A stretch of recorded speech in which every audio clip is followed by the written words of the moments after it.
أعوذ بالله من الشيطان الرجيم.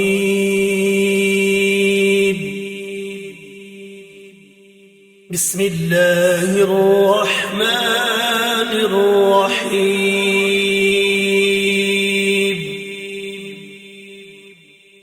الحمد لله رب العالمين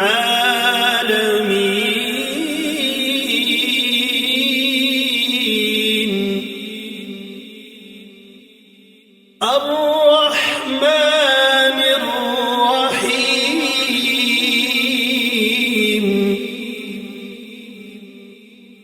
مالك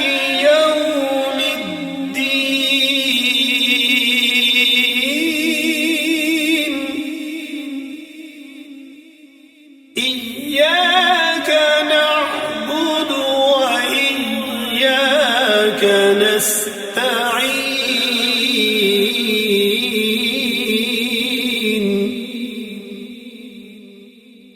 اهدنا الصراط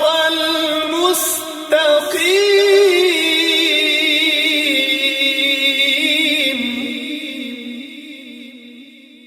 صراط الذين أنعمت عليهم غير المغضوب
واتقوا النار التي وقودها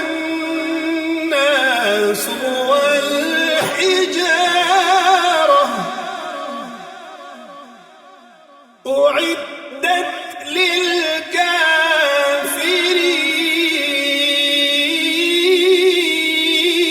للكافرين وبشر الذين آمنوا وعملوا الصالحات أن لهم جنات تجري من تحتها الأنهار كلما رزقوا منها من ثمرة رزقا قالوا هذا الذي رزقنا من قبل وأتوا به متشابها ولهم فيها أزواج مطهرة وهم فيها خالدون إن الله لا يستحيي أن يضرب مثلا ما بعوضة فما فوقها فأما الذين آمنوا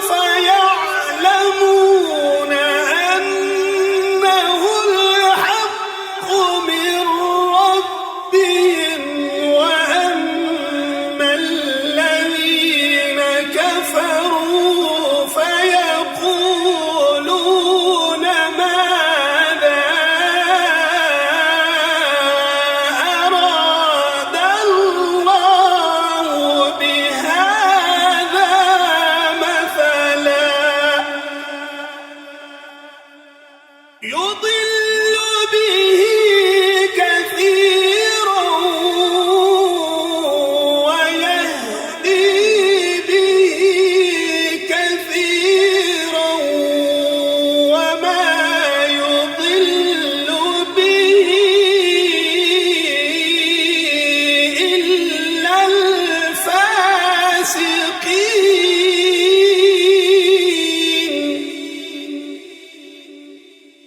الفاسقين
هو الذي خلق لكم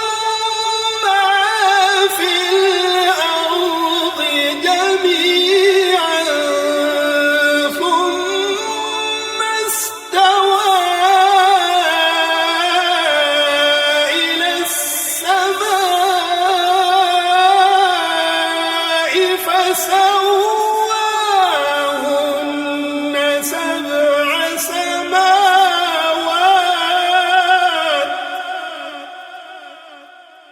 وهو بكل شيء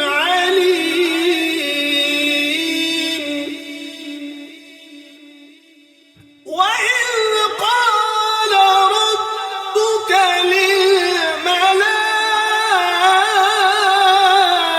للملائكة إني جاعل في الأرض خليفة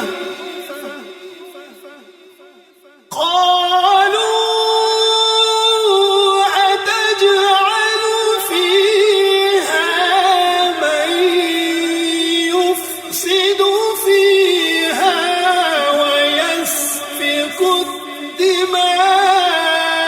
الدماء ونحن نسبح بحمدك ونقدس لك قال إني أعلم ما لا تعلمون وعلم آدم الأسماء كلها ثم عرضهم على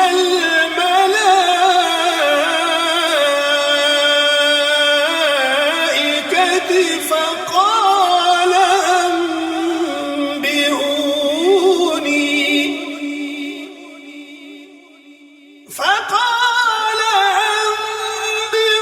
أنبئوني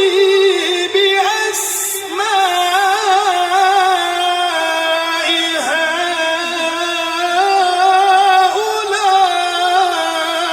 هؤلاء إن كنتم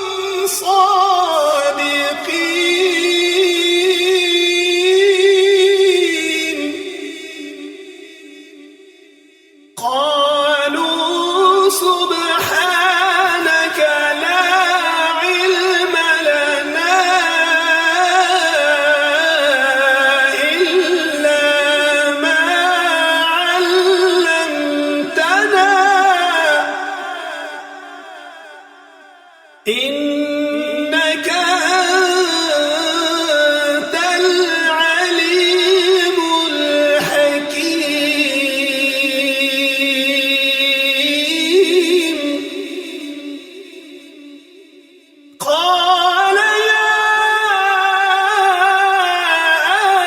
آدم أنبئهم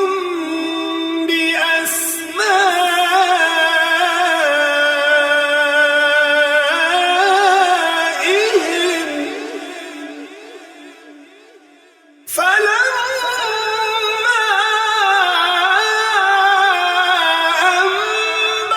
أنبأهم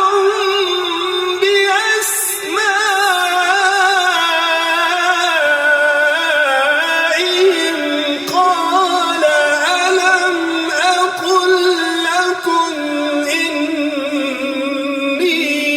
إني أعلم غيب السماوات والأرض وأعلم ما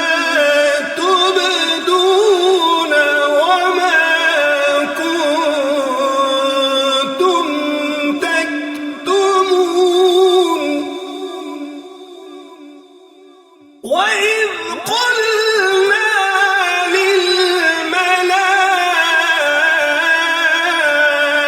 للملائكة اسجدوا لآدم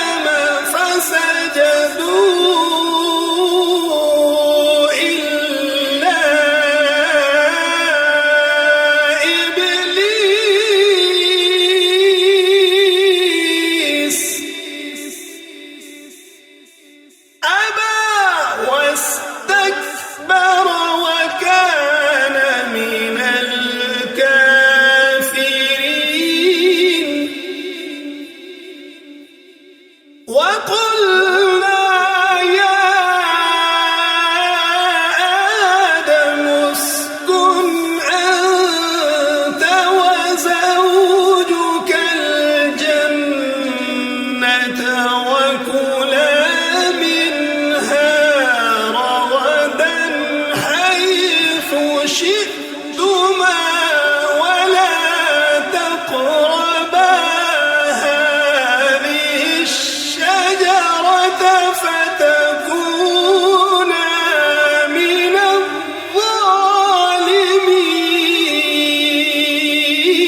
الظالمين فأزلهما الشيطان عنها فأخرجهما مما كانا فيه وقلنا اهبطوا بعضكم لبعض عدو ولكم في الأرض مستقر ومتاع إلى حين فتلقى آدم من ربه كلمات فتاب عليه إنه هو التواب الرحيم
واستعينوا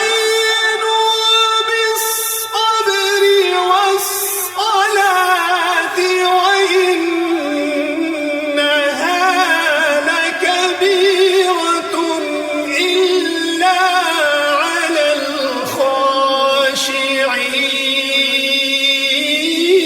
الخاشعين الذين يظنون أنهم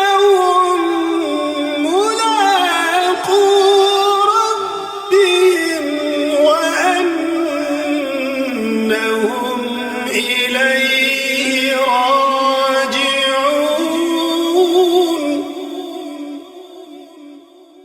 يا بني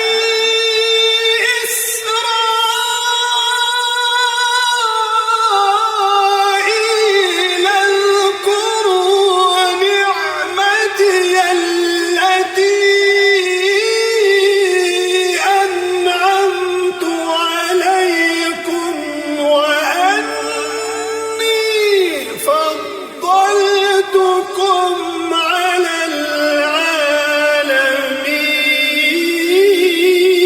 العالمين واتقوا يوما لا تجزي نفس عن نفس شيئا ولا يقبل منها شفاعة ولا يؤخذ منها عدل ولا هم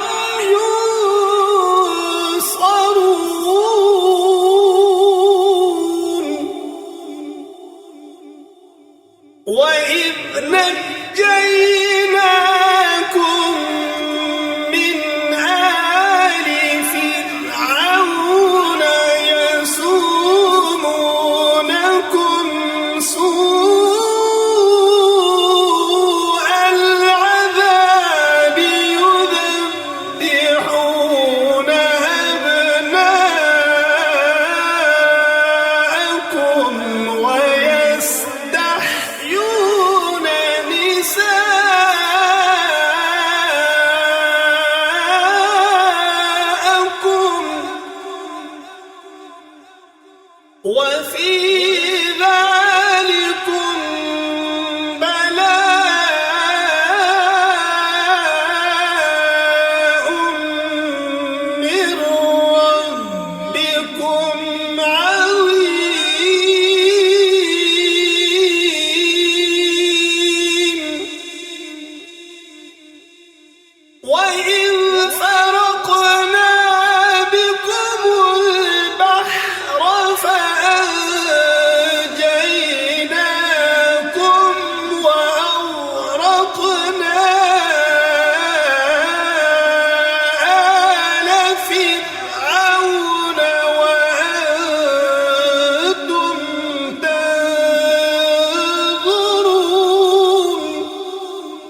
فتاب عليكم إنه هو التواب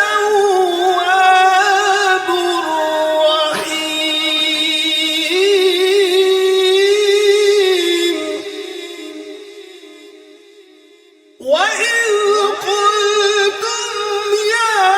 موسى لن نؤمن لك حتى نرى الله جهرة فأخذتكم الصاعقة وأنتم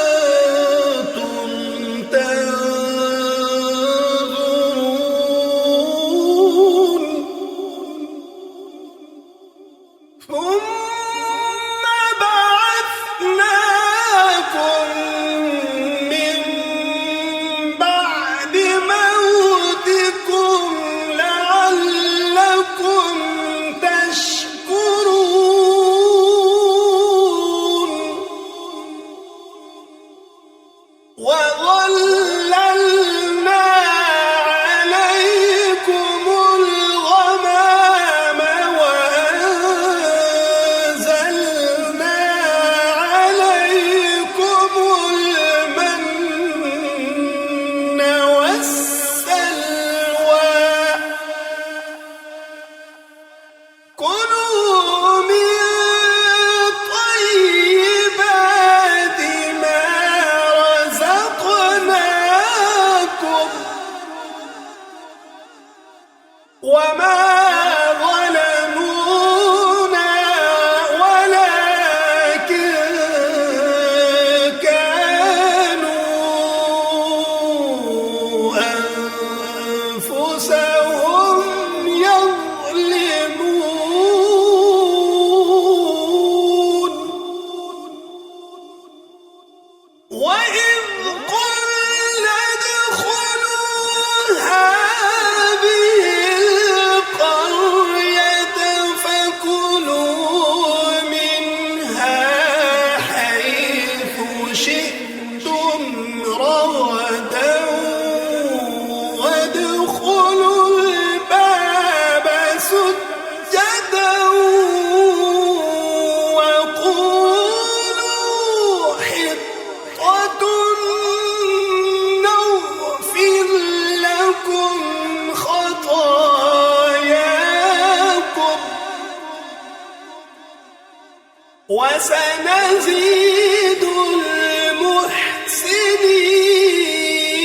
المحسنين فبدل الذين ظلموا قولا غير الذي قيل لهم فأنزلنا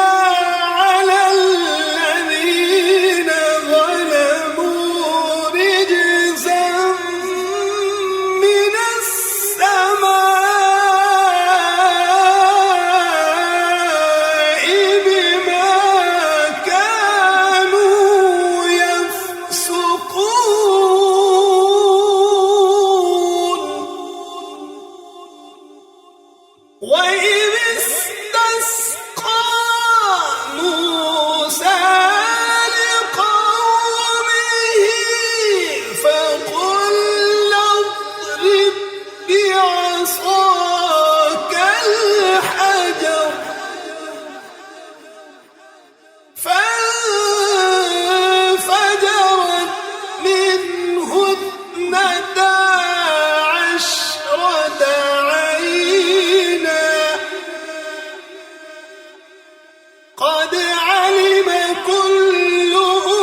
وضربت عليهم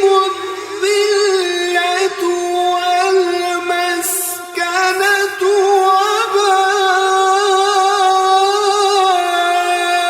وباءوا بغضب من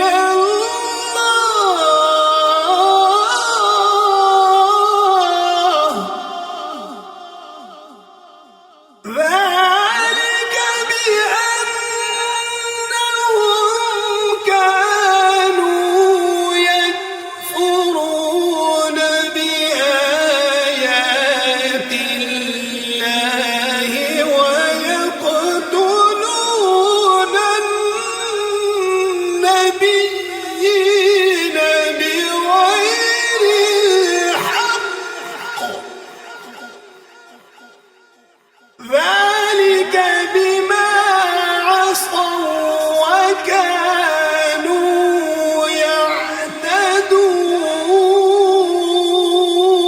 يعتدون إن الذين آمنوا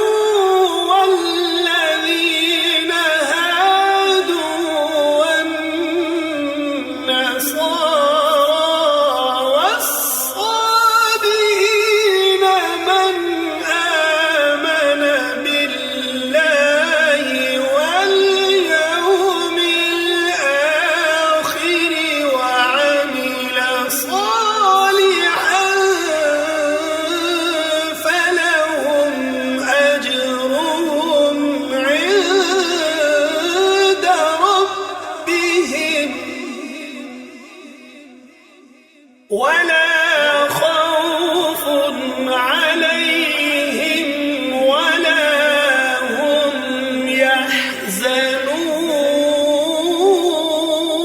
يحزنون وإذ أخذنا ميثاقكم ورفعنا فوقكم الطور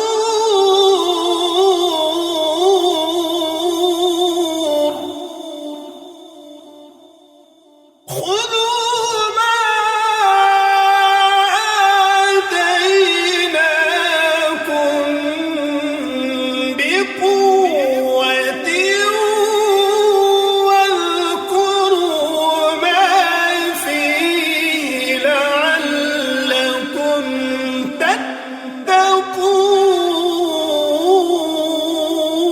تتقون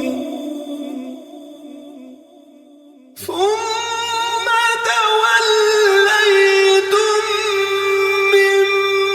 بعد ذلك فلولا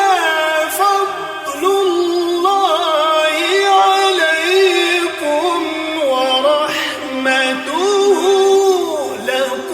لكنتم من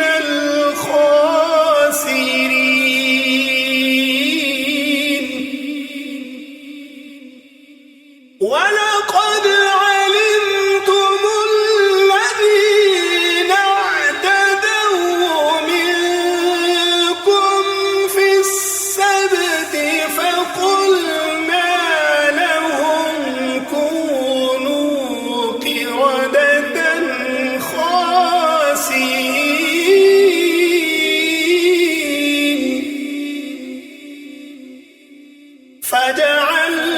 فجعلناها نكالا لما بين يديها وما خلفها وموعظة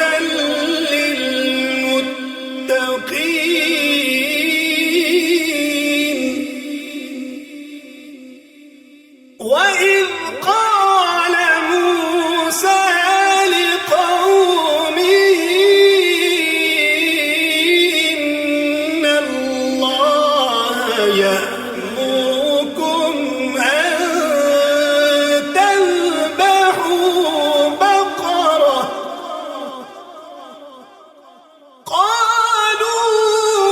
قالوا أتتخذنا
وإنا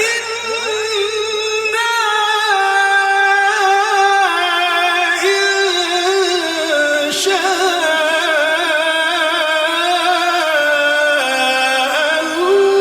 الله لمهتدون قال إنه يقول إنها بقرة لا ذلول تثير الأرض ولا تسقي الحرث مسلمة لا شية فيها قالوا الآن جئت بالحق فذبحوها وما كادوا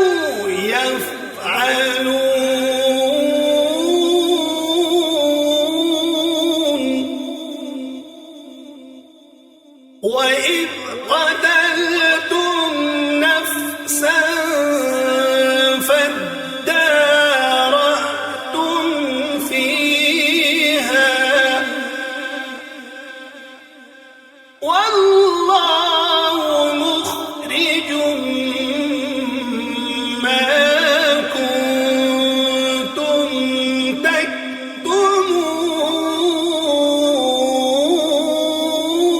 تكتمون فقلنا اضربوه ببعضها كذلك يحيي الله الموتى ويريكم آياته لعلكم تعقلون ثم قست قلوبكم من بعد ذلك فهي كالحجارة أو أشد قسوة وإن من الحجارة لما يتفجر منه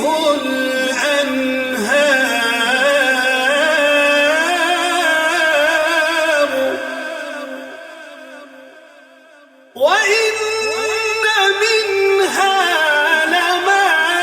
يشقق فيخرج منه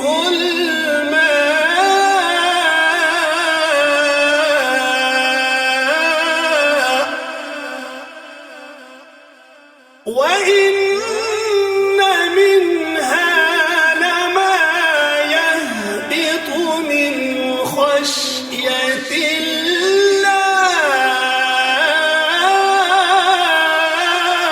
الله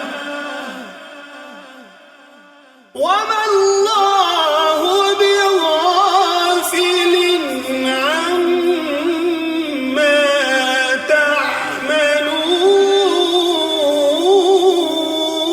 تعملون أفتطمعون أن يؤمنوا لكم وقد كان فريق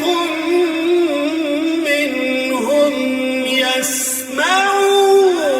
كلام الله ثم يحرفونه من بعد ما عقلوه وهم يعلمون وإذا لقوا الذين آمنوا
سيئة وأحاطت به خطيئته فأولئك أصحاب النار هم فيها خالدون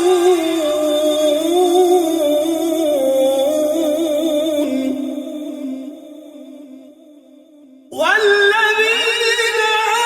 آمنوا وعملوا الصالحات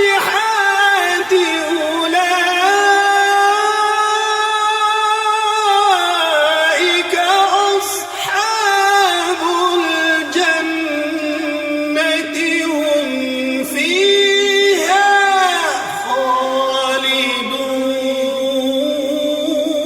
خالدون وإذ أخذنا ميثاق بني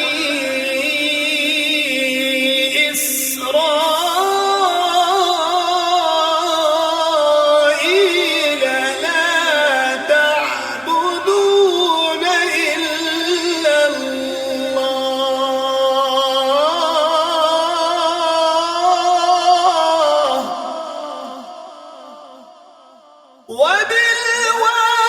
وبالوالدين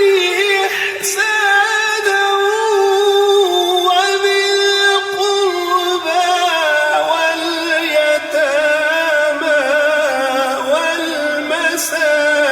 والمساكين وقولوا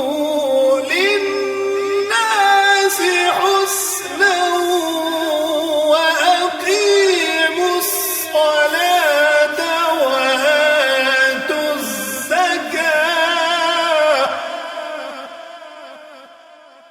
ثم توليتم إلا قليلا منكم وأنتم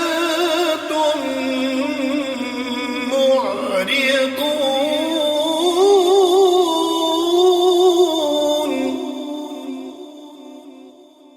وإذ أخذنا ميثاقكم لا تسفكون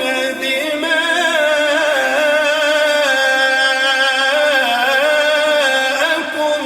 ولا تخرجون أنفسكم من دياركم ثم أقررتم وأنتم تشهدون ثم أنتم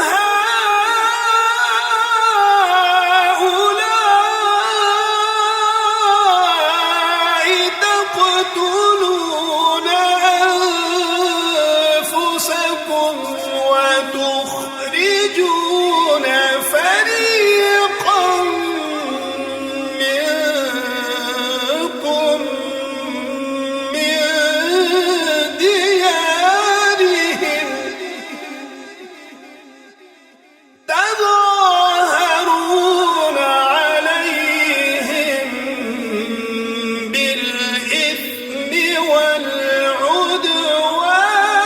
والعدوان وإن يأتوكم أسارى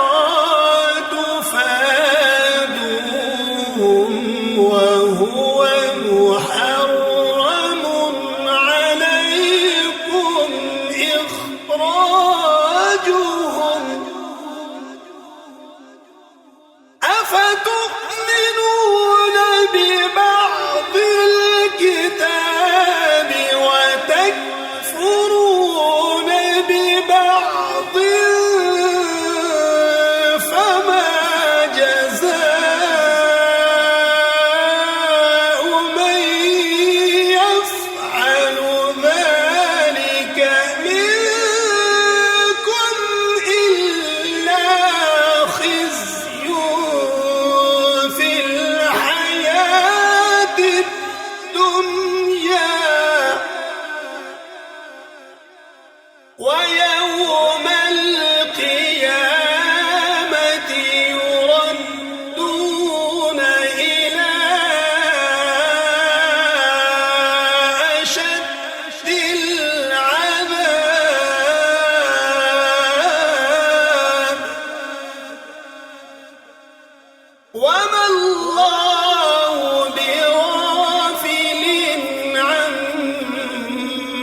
ولقد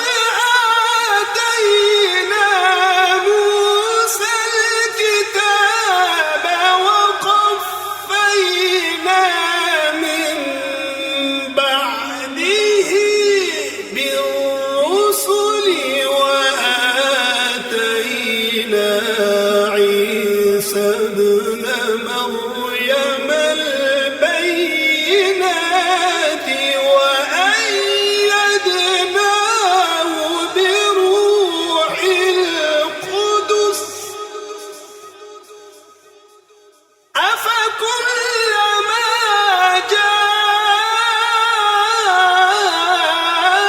جاءكم رسول بما لا تهوى أنفسكم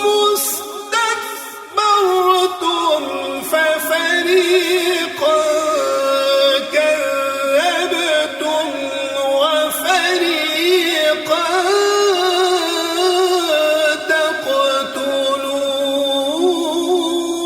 تقتلون وقالوا قلوبنا غلف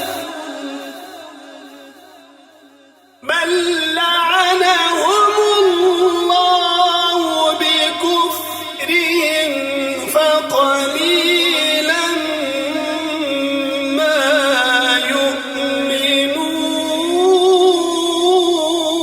يؤمنون ولما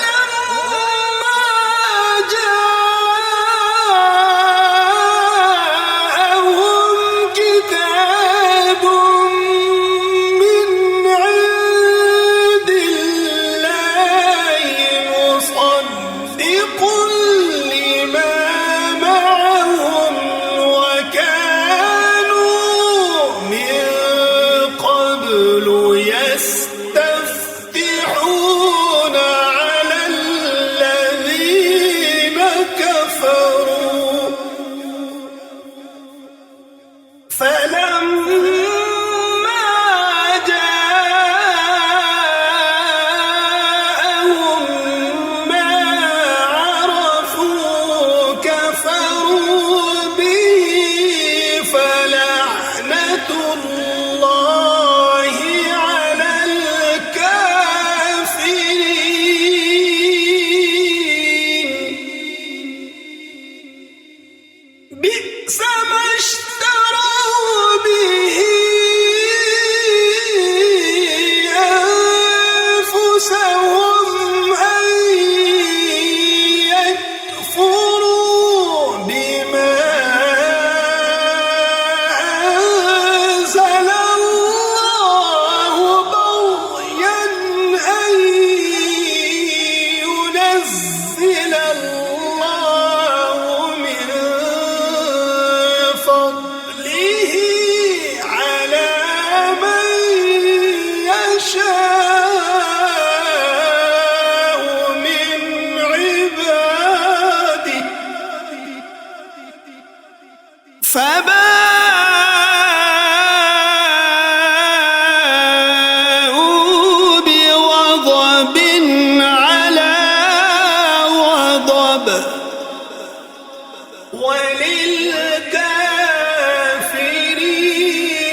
تمنوا الموت إن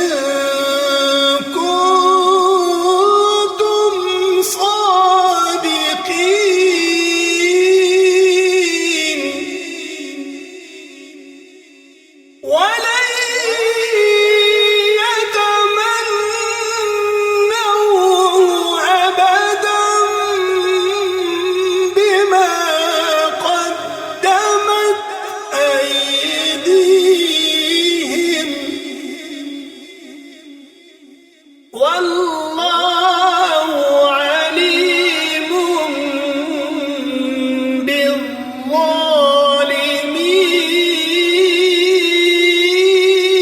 بالظالمين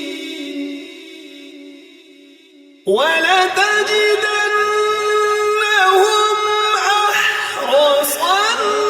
الناس على حياة ومن الذين أشركوا يود أحدهم لو يعمر ألف سنة وما هو بمزحزحه من العذاب أن يعمر والله بصير بما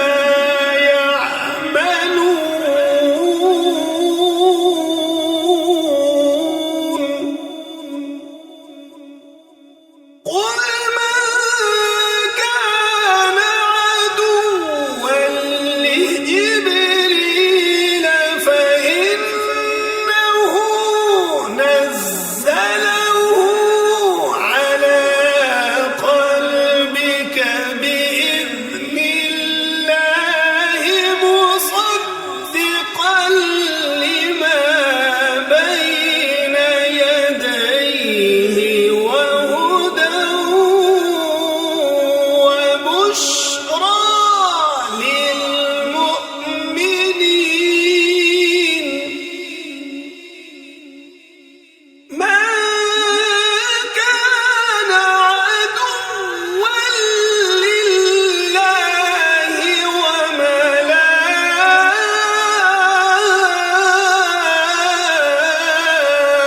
وملائكته ورسله وجبريل وميكال فإن الله عدو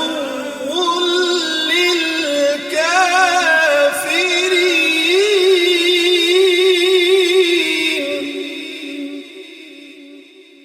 ولقد أنزلنا إليك آيات بينات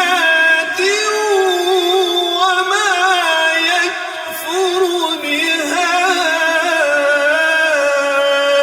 إلا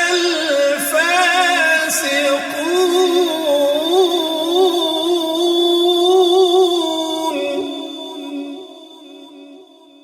أوكلما عاهدوا عهدا نبذه فريق منهم بل أكثرهم لا يؤمنون ولما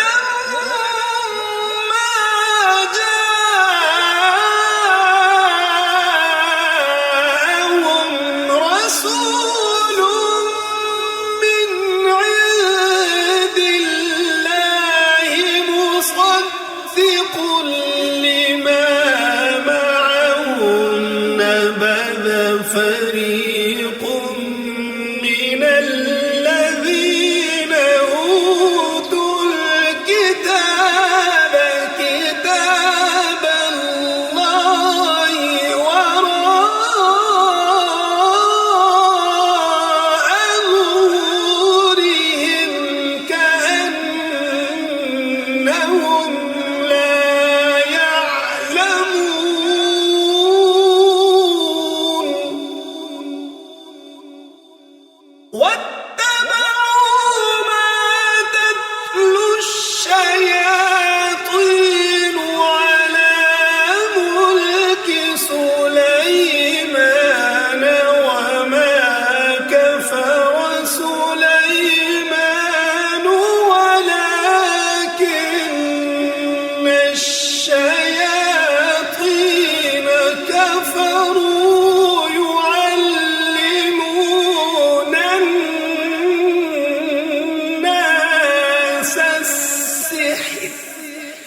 وما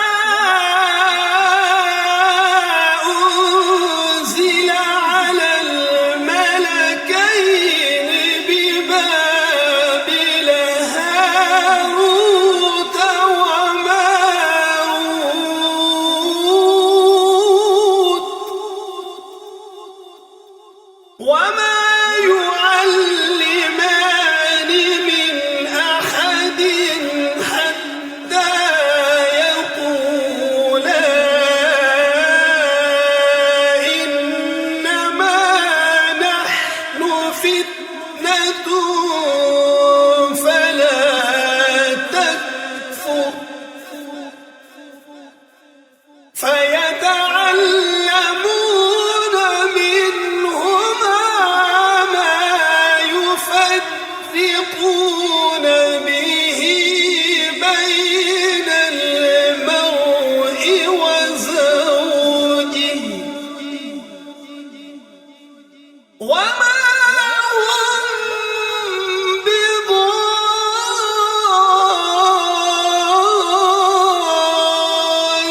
بضارين به من أحد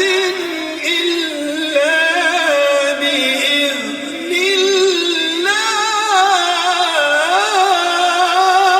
الله ويتعلمون ما يضرهم ولا ينفعهم ولقد علموا لمن اشتراه ما له في الآخرة من خلاق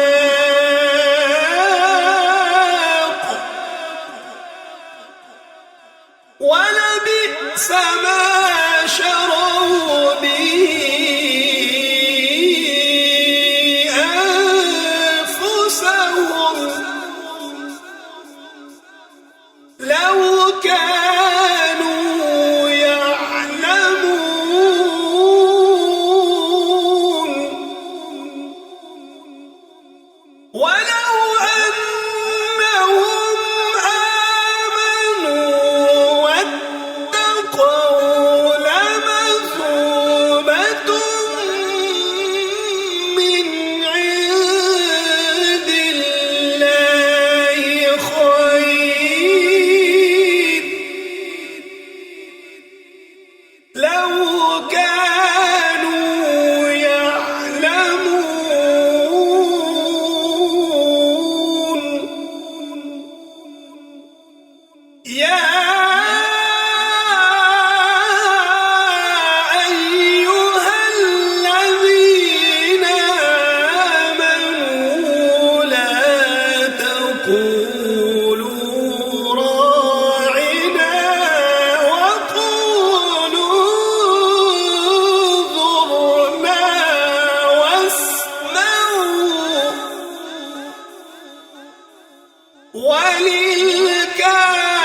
وللكافرين عذاب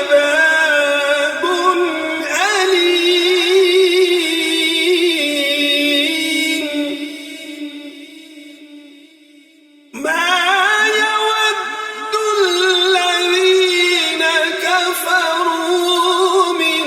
أهل الكتاب ولا المشركين أن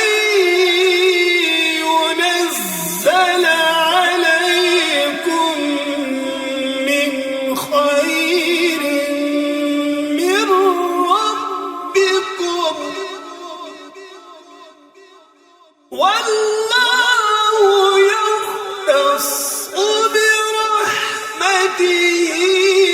من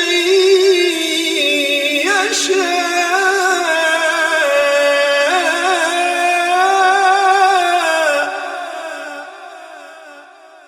والله ذو الفضل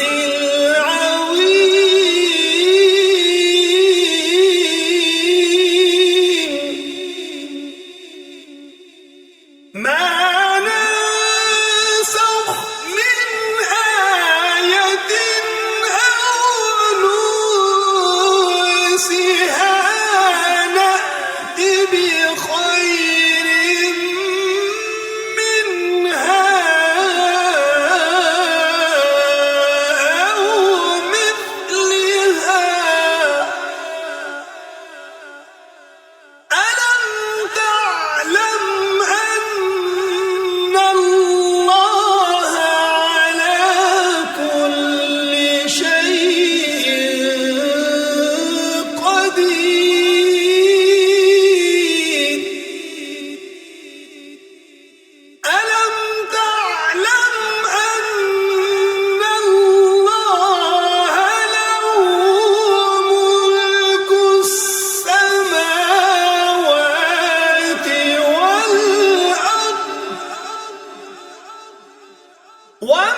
ومن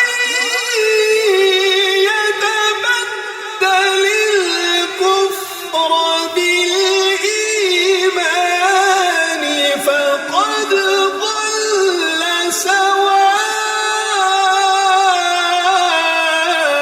سواء السبيل ود كثير من أهل الكتاب لو يردونكم من بعد إيمانكم كفارا حسبا من عند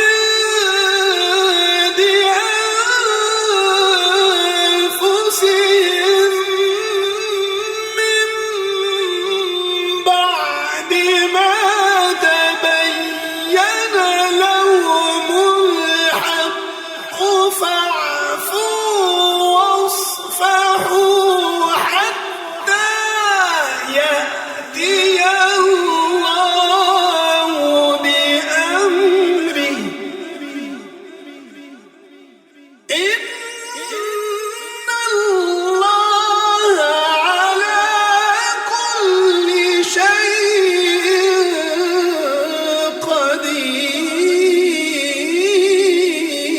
قدير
ومن أظلم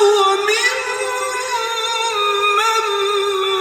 منع مساجد الله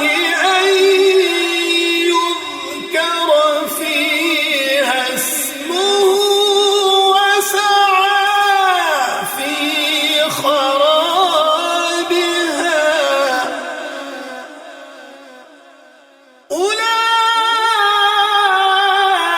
أولئك ما كان لهم أن يدخلوها إلا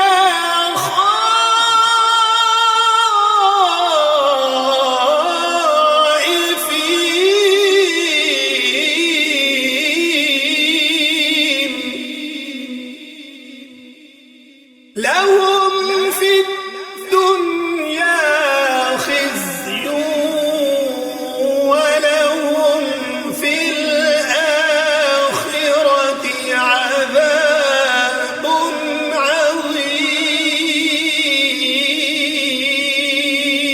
عظيم ولله المشرق والمغرب فأينما تولوا فثم وجه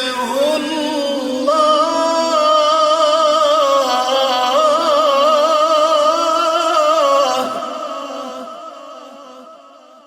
إن الله واسع عليم وقالوا اتخذ الله ولدا سبحانه بل له ما في السماوات والأرض كل له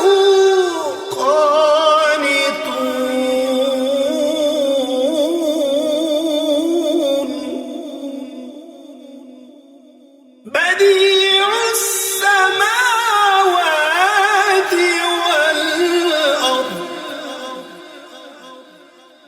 وإذا قضى أمرا فإنما يقول له كن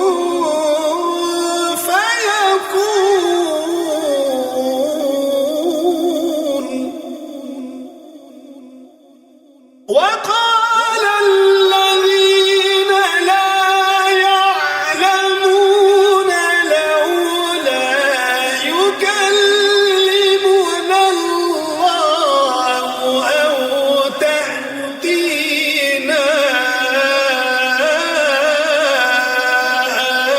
آية كذلك قال الذين من قبلهم مثل قولهم تشابهت قلوبهم قد بينا الآيات لقوم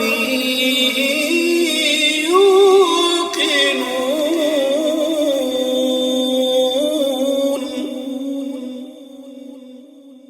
إنا أرسلناك بالحق بشيرا ونذيرا ولا تسأل عن أصحاب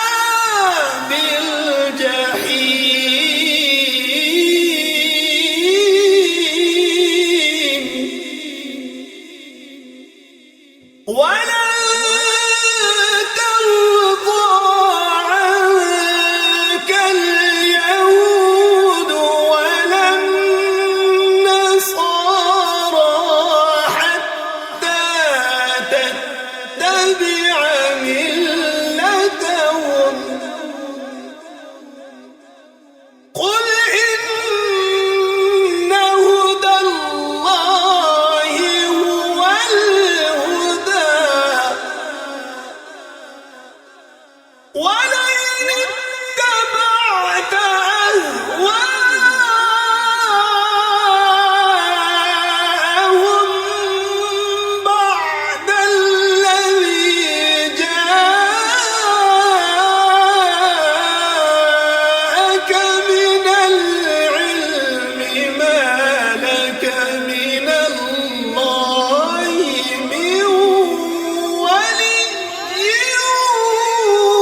وإذ ابتلى إبراهيم ربه بكلمات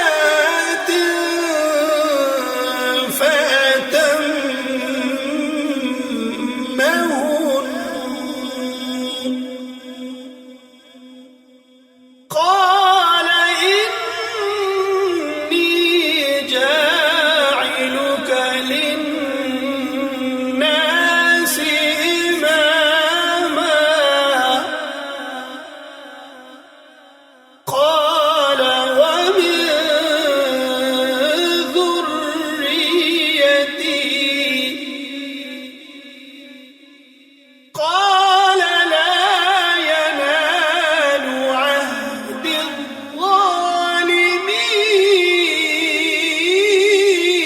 الظالمين وإذ جعلنا البيت مثابة للناس وأمنا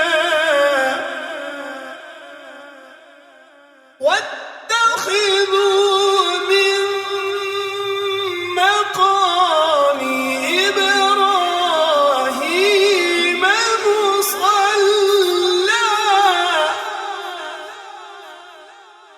وعهدنا إلى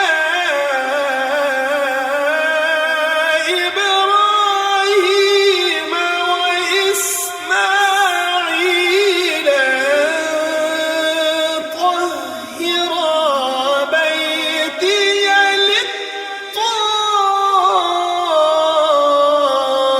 للطائفين والعاكفين والركع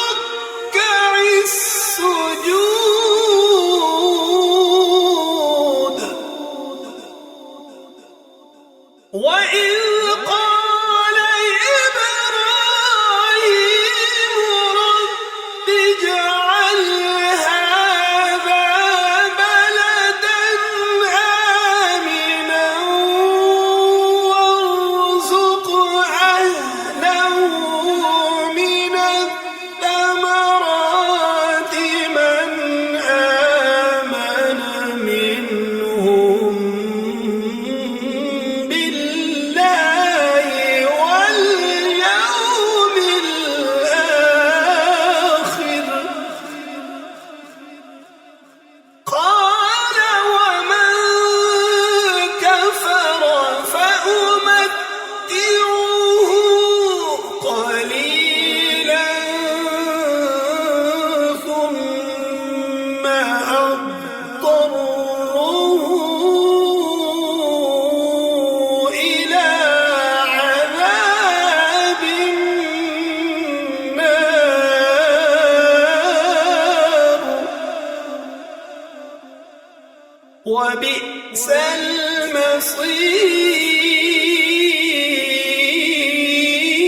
المصير وإذ يرفع إبراهيم القواعد من البيت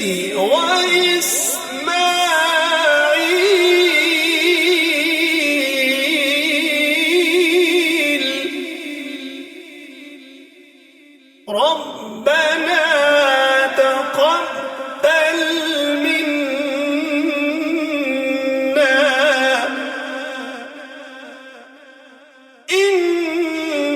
إنك أنت السميع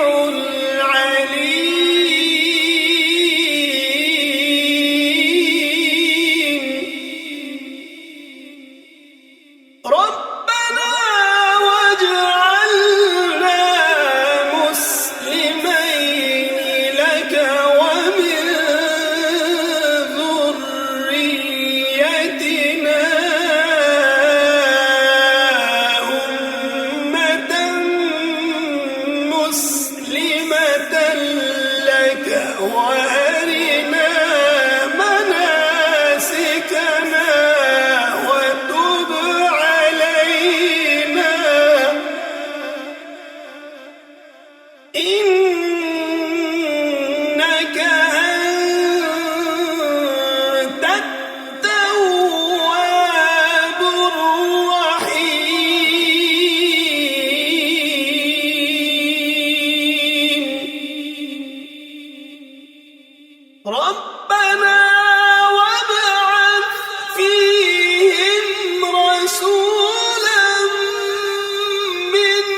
أنت العزيز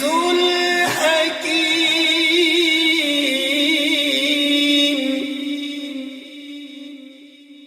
ومن يرغب عن ملة إبراهيم إلا من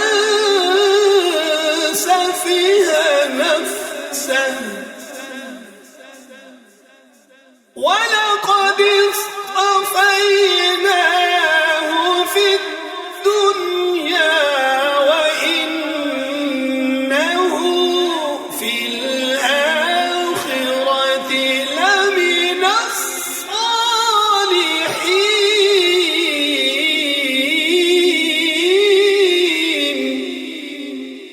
الصالحين إذ قال له ربه أسلم قال أسلمت لرب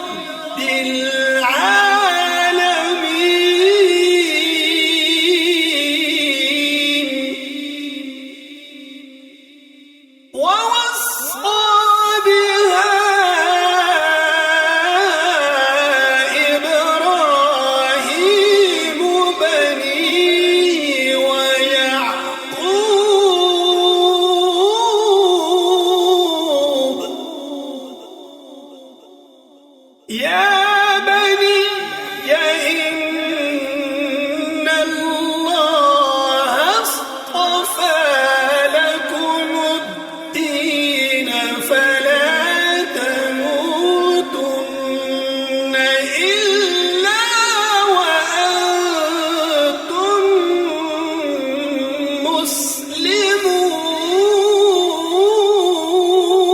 مسلمون أم كنتم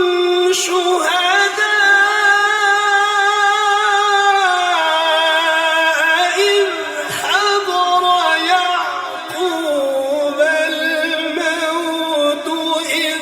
قال لبنيه ما تعبدون من بعدي قالوا نعبد إلهك وإله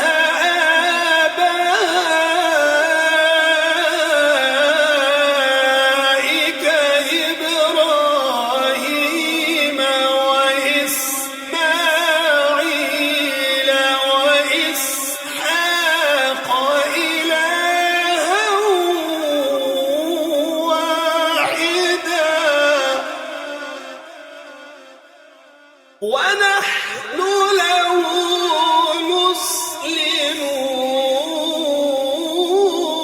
مسلمون تلك أمة قد خلت لها ما كسبت ولكم ما كسبتم ولا تسألون عما كانوا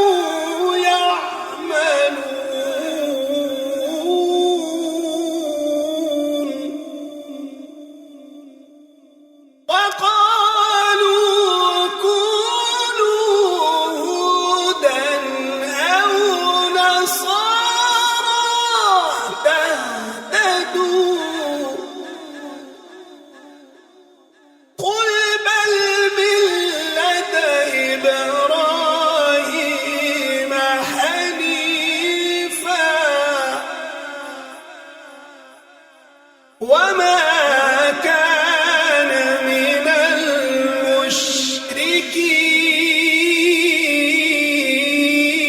المشركين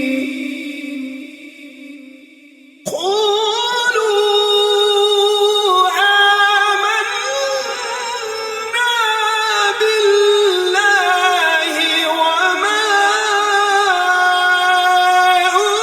أنزل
صبغة الله ومن أحسن من الله صبغة ونحن له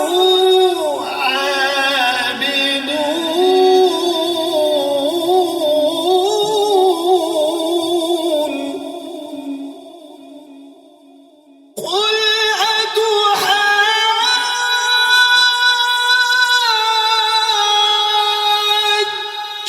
أتحاجوننا في الله وهو ربنا وربكم ولنا أعمالنا ولكم أعمالكم ونحن له مخلصون أم تقولون إن إبراهيم وإسماعيل وإسحاق ويعقوب والأسباط كانوا هودا أو نصارى قل أأنتم أعلم أم الله ومن أظلم ممن كتم شهادة عنده من الله وما الله بغافل